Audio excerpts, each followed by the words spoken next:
What's going on, everybody? Welcome back to the Timeless Movie Podcast, episode number 87. My name is Victor Vasquez. Appreciate you joining me on this new episode where we're going to journey into a new film. We're going to break it down, talk about my pros and cons, give you my favorite moments, and then decide whether it is timeless. If you haven't checked out episode 86, I put a link up here in the video up above. I talked about the new animated film by DreamWorks, The Wild Robot. It is a beautiful film. It is animated so well. It was probably one of my favorite parts. It's a little bit of a tease of my pros for the movie. But what I ended up realizing after I did The Wild Robot is I really came into question, what does timeless mean to me? And the reason I came into that question is because I was struggling so much with The Wild Robot, deciding whether it is a timeless movie. I was thinking when I first made this podcast, timeless just means that I can definitely see myself rewatching it maybe once or twice in the future. And now, after going through so many episodes, I feel like my interpretation of timeless has evolved, where now I feel like it's more of the fact of, do I really see myself, at any point in time in the future, like as a comfort movie or as maybe something that's like I'm just curious about to rewatch again to pick up. Could I rewatch this? I also started thinking about the concept of, before when you had to buy DVDs or buy VHSs to own these movies for your collection. Would I spend my hard-earned money for these movies that I would rewatch over and over again? So that's kind of how my mind is kind of evolving on the idea of timeless.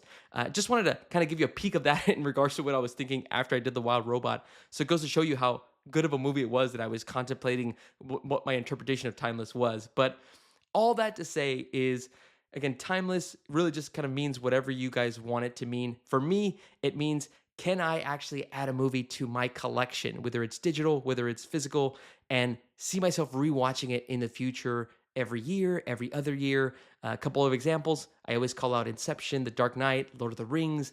Those are always movies that I can, at any point in time, if I just get the feeling of like, you know what, I want to see this specific scene, I'm just going to watch the movie.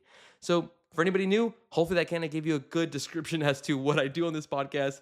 But let's go ahead and dive in. This week's podcast, we're going to be talking about Apple TV's newest film, Wolves, starring George Clooney and Brad Pitt. As soon as I saw trailers, and what's going to be funny about this is that I actually saw trailers in theaters for this movie. So when I first saw it, I was immediately hooked. I really enjoyed George Clooney and Brad Pitt, and when they're together, I'm all in.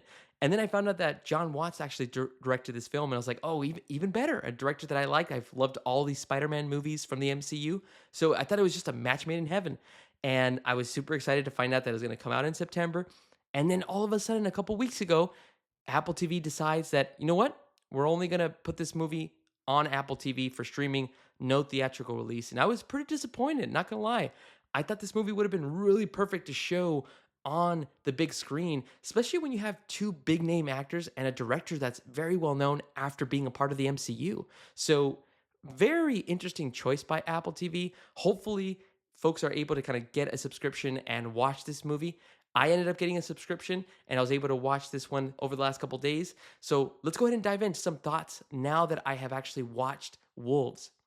Overall, Wolves was a really good movie. I was really surprised at how much I enjoyed it. I thought it was really funny, and the type of humor that they were going for is just right down my lane. To me, if I had to call out what is the biggest intrigue for this movie, it's just seeing George Clooney and Brad Pitt together, playing off of each other, the banter, the chemistry, everything just works. If you're a fan of the Ocean's movies, where they were also teaming up, you're gonna love this movie. This movie, again, it just it's a different type of an approach. It's not like some type of a heist movie like the Ocean's 11 movies were, but it still has that kind of banter and chemistry where they both are, in this case, a little bit different, still having to work as a team, but it's just so funny. They get caught in so many different types of situations, but I really enjoyed both of their performances. Apart from the great chemistry of Brad Pitt and George Clooney, a couple of other things that I really enjoyed about Wolves was these really cool action scenes that they were able to set up. The plot was very intriguing to me, and as well as like the setting of the film. The setting was actually in New York in winter. It was snowing. It just felt like a very cool aesthetic, and I really enjoyed that piece of it. At least for me, it worked. Now, just to kind of give you a general synopsis about Wolves, this story really revolves around two fixers. Now, what a fixer is just an individual that is trying to make something go away for a high level person. In the story of Wolves, we have a district attorney that ends up finding a dead body in their hotel room, and they end up calling a fixer to clean this up so that nothing gets caught in the news about the situation.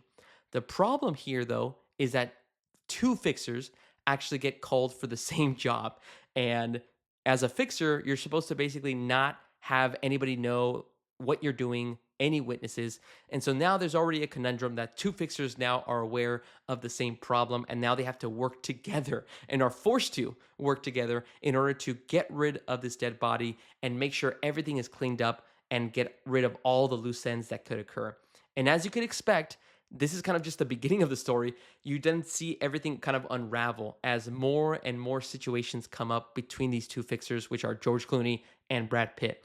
They're kind of stuck in these different types of layers where a simple job of just cleaning up a dead body becomes way more complicated than it should be. And so it was really fun. Again, I had a good time. Again, the plot for me really worked. There are some bits and pieces of the plot that are a bit confusing.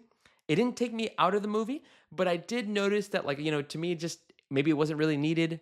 Maybe the director was kind of using it as a bit. Again, just it didn't work, but I'll talk a little bit more about that when I get into my cons. Overall, though, the film was a good time. If you have Apple TV, I highly recommend you guys check it out if you have some free time over the weekend or even during the week. Like I mentioned a little bit before, if you're a fan of Brad Pitt and George Clooney, if you're a fan of the Oceans movies, you're really going to enjoy this one. If you're not a fan of either, but you're still kind of curious about these types of films that are sort of a mystery, kind of sort of seeing like a story unfold where you don't know where it's going to go next, that's kind of how this film feels, and that's kind of the concept that it's going for. So again, if you like those types of aspects, you probably will like this movie. If you're not a fan of any of those, then you can most likely skip this one as well. But for me, I really enjoyed this film. All right, those are kind of just my overall non spoiler thoughts about Wolves. I'm going to now jump into some of my spoiler thoughts in pros and cons. So if you haven't seen the movie, make sure to jump out and then watch it and then come back in just to kind of hear some more detailed, specific scenes that I'm going to spoil in a little bit. Awesome. Hopefully that gave you guys enough time. So let's jump into my first pro of Wolves. First pro has got to be the editing and the camera shots that were pulled off in this film. They were so well done. The first act alone had, I want to say, I might be exaggerating. I think it had like 5 or 6 one shots, may have been even more, but I love one shots. I think if you guys have been listening long enough, I'm a sucker for when films are able to pull off a sweet one shot. Well, in this film, John Watts and the team were able to pull off various different one shots for different characters in the film. And I really enjoyed those. Again, it kind of makes you feel like you're there with the character and the setting is real. It's not CGI. Nothing is kind of green screened. Everything is literally in New York. This is the setting. And so I really enjoy when films can make that environment feel very realistic and it makes you feel like you're there with the characters. And so when it does that, it at least gets a pro on my side. I really enjoyed it. There's also great editing within the film. Apart from just the one shots that are created, there's a lot of different types of cuts that are done within the film that don't feel awkward and don't feel weird. There's like a specific scene where you see the kid who is actually played by Austin Abrams running away from Brad Pitt, and they're running through different types of areas in New York and in Chinatown, and you just see these beautiful cuts where at one moment you see kid running through, and as he runs through a piece of a bridge, it then cuts to Brad Pitt running right behind him. And so I thought that was really well done, the various times that they were able to edit this film. That's just one example, but a lot of great cuts were done within the film that at least I appreciated. Second pro that I have for the film was the way that the movie kind of takes place over a night. I really enjoy, and to me, it's always so fascinating when a entire movie just takes place either in one day or over a night, and it kind of just feels like, man, you were there like on a journey with them. You kind of experience all the different types of moments, and you kind of look back when the movie ends, you're like, damn, what a ride that was, right? And so I really enjoy when films can do that in their specific stories. and the Wolves was able to accomplish that. Again, the entire film kind of takes place over a snowy night in New York, and you just see again these two fixers that are basically trying to uncover the mystery of this kid that was supposed to be dead in this district attorney's room, and he ends up being alive. And so they end up having to question him. What was he doing there? Why does he have drugs with him? All this different stuff. But again, the entire film just kind of takes place over a entire night. And to me, it just makes me appreciate how they're able to kind of flow the story very well within this film.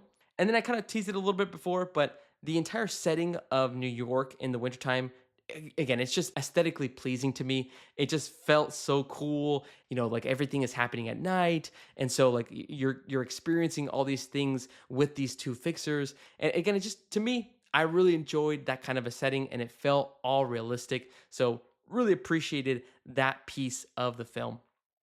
And then finally, my last pro is the chemistry between George Clooney and Brad Pitt.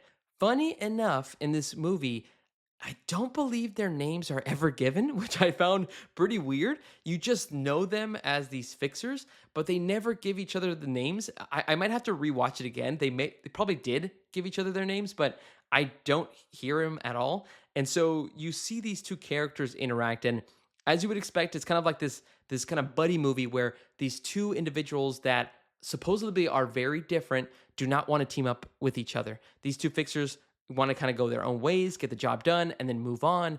And then as the film goes along, you start seeing the banter, you start seeing how they act with each other. And then what's what's even funnier is that you start noticing that they're Brad Pitt and George Clooney's characters are actually very similar. They both have back pains. They both use glasses in order to read different things. They both actually use the same doctor when they get in trouble. It's just hilarious the situations that they get into. But like I mentioned before, the highlight of this movie is the banter and the connection between George Clooney and Brad Pitt. Everything feels natural. Everything just feels so right when they're kind of throwing jabs at each other.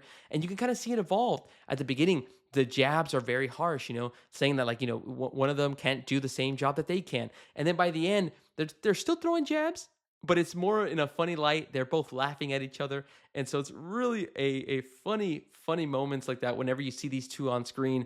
But again, I really appreciated their entire chemistry throughout the Wolves film. All right. Now I'm going to go into some negatives in regards to Wolves.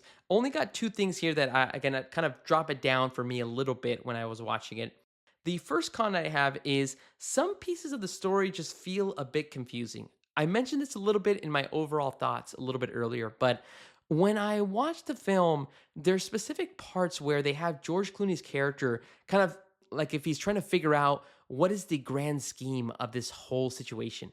What is kid doing here? Why does he have drugs? Is this all a setup? Which groups are involved? Like the Albanians, Croatians? There are a couple of gangs that are included in this film, and they do get involved in certain situations. But I don't know, something about George Clooney kind of figure out, like, is this a bigger setup? Are they going to get fixed? It just, I don't know if it was a bit to make a joke. I didn't really find it funny. Again, I just didn't really know if it added into this to the story, because when I heard that for the first time, I was like, "Oh, okay. So is it something way bigger than what we're even seeing on screen right now? Is this entire movie just kind of like you're thinking that it's just them having to clean up a dead body, but in reality, it's something way bigger?" And then the film ends. I don't know if it was. So again, that piece didn't really hit with me. So again, parts of the plot just kind of feel like, again, is it really something of a bigger scheme, or are they just making it up as they go just to kind of add a little bit more intrigue? To me, I don't think it was needed. It didn't really add anything, considering that it didn't, help in concluding that yes, it was a bigger scheme. At least for me. Second con was some scenes lasted a bit too long in the film. Although, like I mentioned before, one of my pros is a lot of the different scenes were cut and edited correctly. There are a few that are just that last maybe a couple seconds too long. There's a specific car chase scene where they're trying to track down Kid. That whole kind of sequence felt like it lasted about 5 minutes, maybe 6 minutes. I feel like we could have cut that down a little bit shorter just to kind of get straight to the point and getting Kid in order to figure out what the heck is going on in this story. There's also other scenes at the end when they're talking to Kid's father, and again, I didn't really know if that scene was really needed. It didn't really add anything. I think the point was to show that Brad Pitt and George Clooney were going to try to scare him into not saying anything to the police. But again, they didn't really show anything, so I didn't really feel like I needed that scene. So those are again my two cons: just the theorizing within the film itself, as well as some of the scenes just lasting a little bit too long. Again, I just didn't really find that it added too much to the film, and it kind of just dropped my enjoyment just a little bit. Now, let's go ahead and finish this off with some of my favorite things that I enjoyed about Wolves. Let's start off with favorite performance. I don't think you could go wrong with choosing either George Clooney or Brad Pitt. I mean, in the movie itself, it's basically telling you that these two characters are very similar. So it really just is a preference on which one you like more. I'm going to choose George Clooney. He had some very funny lines and a very hilarious moment at the end of the film that I really caught me off guard. But he also had an opportunity to kind of play a more emotional side because he has to make a very tough decision at the end before he wraps up his job. And so, again, you can kind of see it in his eyes that he was struggling with that decision. And so, really enjoyed that. So, for that kind of emotional piece of it, I'm going to give it to George Clooney. Again, they never gave us his character name, but he is one of the fixers. So, again, favorite performance is George Clooney. Let's move on to favorite moment, though. My favorite moment was in the third act. There is, again, we've already kind of resolved all the jobs that were in play for these two fixers. And then they're on the subway going home. And then you have Brad Pitt basically telling George Clooney that there's some blood on his sweater. And then he ends up kind of looking at his sweater. And then George Clooney does some great acting where he like goes under his jacket and then he's like touching his chest as almost if like the blood is coming from a bullet wound. And then you see Brad Pitt kind of just look surprised, like thinking in his head, when did he get shot? And then George Clooney just like, holds his chest and he's like looking very surprised. And then he just takes out the middle finger and just flips off Brad Pitt. And then it was hilarious. It caught me off guard. And then you could just see Brad Pitt just like, saying whatever, and then just laughing it off too. But that was a funny moment. It caught me completely off guard because even I was basically in Brad Pitt's shoes. I was like, when did George Clooney get shot? Like there was never a point where he could have gotten shot. I mean, there were certain opportunities, but I didn't see him get shot. And so I thought that was a really great way to kind of set that scene up, pretending like if he was actually shot or wounded, and then he just kind of flips off the other fixer. So really well done. And that was actually my favorite moment. Favorite shot, I'm not gonna lie, this is pretty hard. This film really, although very beautiful in its setting in New York in the wintertime, there's not really a lot of scenes that are set up for like movie posters and like something that you can kind of hang up on your wall. But if I had to choose one, I think I'm going to choose the scene where Brad Pitt and George Clooney are talking to each other before they start interrogating Kid.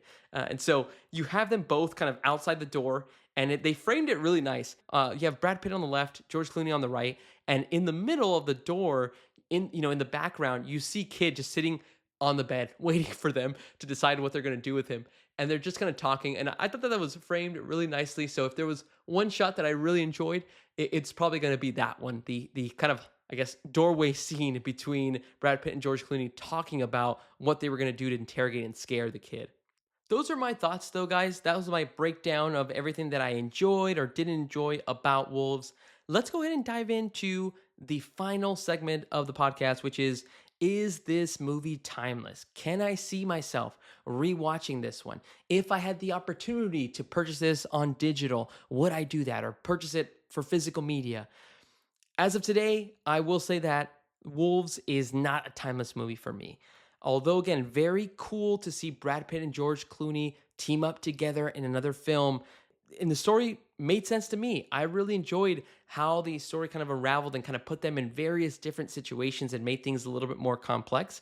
But I feel like I've seen this kind of banter and connection before. And if I wanted to choose a movie to kind of watch between Brad Pitt and George Clooney, I'd probably point to some of the Ocean's movies just because it has a couple of other ideas and concepts that I enjoy more, like heists and, a lot more of the spy element. So that's kind of like some of the main reasons for it as well.